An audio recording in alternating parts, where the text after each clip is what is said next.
Car News China have done a brilliant job of actually putting together all the EV sales and EV brands and everything and make it very easy for us to see just exactly what is going on in China.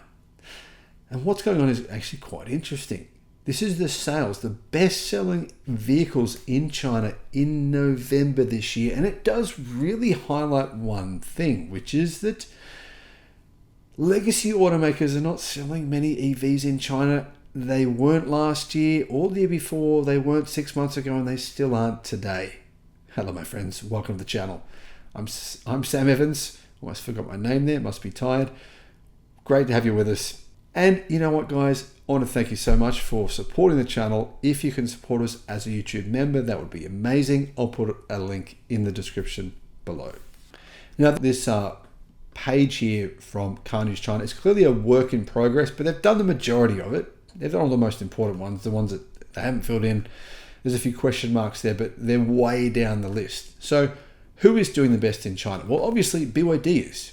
BYD sold 504,000 EVs and plug-in hybrids in total.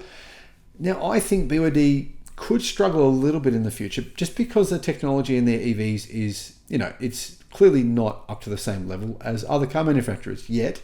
Now, will that change? Probably, but at this point in time, that's the case because they've clearly been focusing on plug-in hybrids. Most of their premium cars that are coming out are plug-in hybrids. The Bao 5, the Bao 3, the Bao 7, I think it is. You get where I'm going with that, right?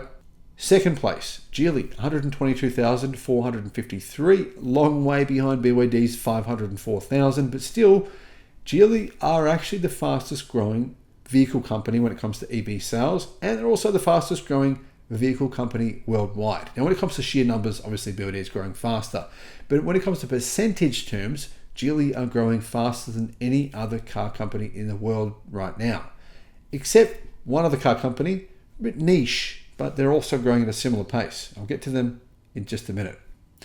Third is SAIC GM Wuling. Now, this is a bit of a weird one here, right? General Motors just wrote off their China business. They wrote it down by $5 billion.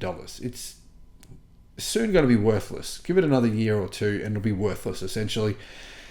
But we're not quite there yet. At this point in time, SAIC does have, or General Motors, I should say, is part of a tri-venture. So they own 33% of this business along with SAIC, which is a Chinese government-owned conglomerate, and Wuling. Now, Wuling technically really are the ones who make these cars, and they sell mini EVs, and bigger ones actually, but the most popular ones are the mini EVs. These EVs are so cheap. They start at about $4,000 US. They're really, really good for that price. Therefore, the only way this company makes a profit is from incentives from the government.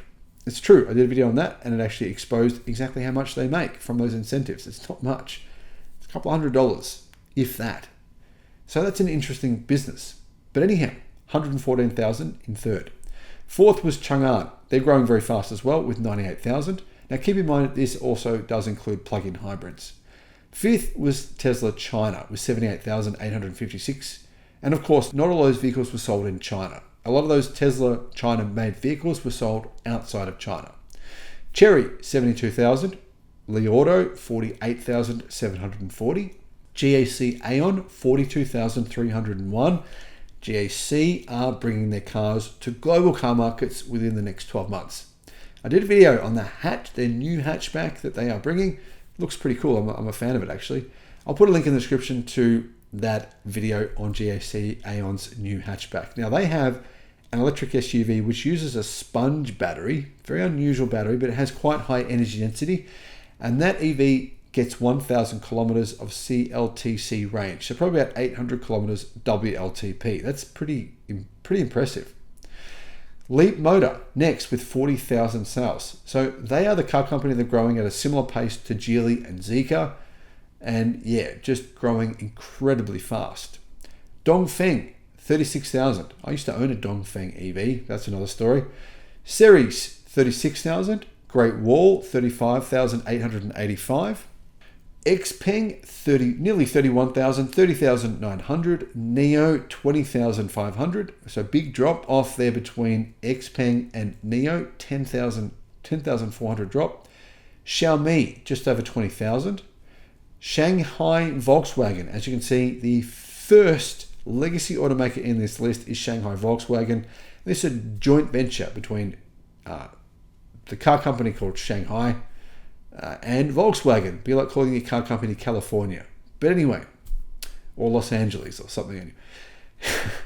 Shanghai Volkswagen as a joint venture between the state or the city of Shanghai and Volkswagen sold 15,832 vehicles.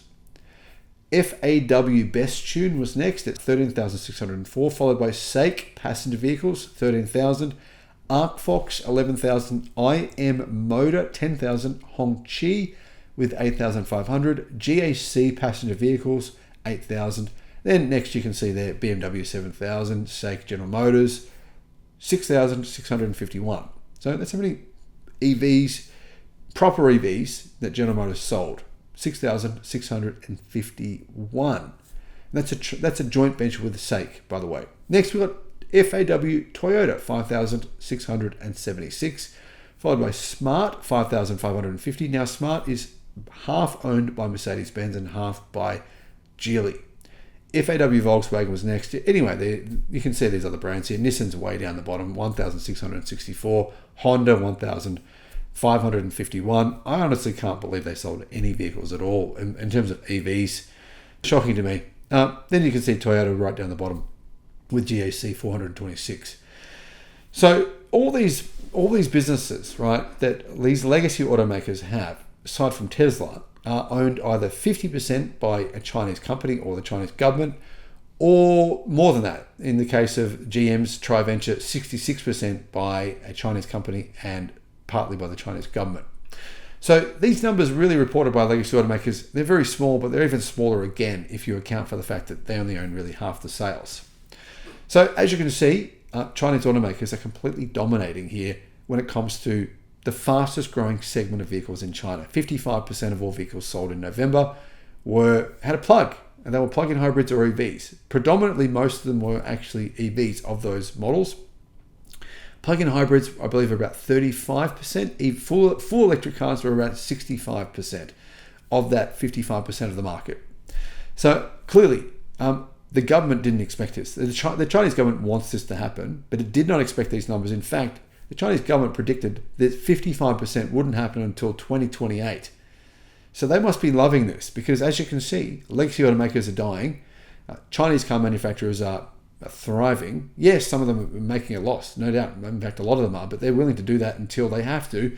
And at which point, legacy automakers will be kicked out of China. Jeep's already gone, Mitsubishi's gone, numerous other manufacturers will be gone.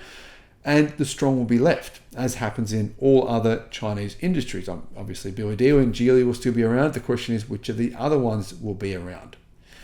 Obviously, it's very unlikely that legacy automakers like General Motors, to be honest, Toyota, Nissan, Honda, will have any major presence in China within the next 5 years, which is crucial for their businesses in a bad way, because traditionally they've all made billions and billions and billions, and I'm not exaggerating at all, many, many billions of dollars in China. But that gravy train is about to come to an end.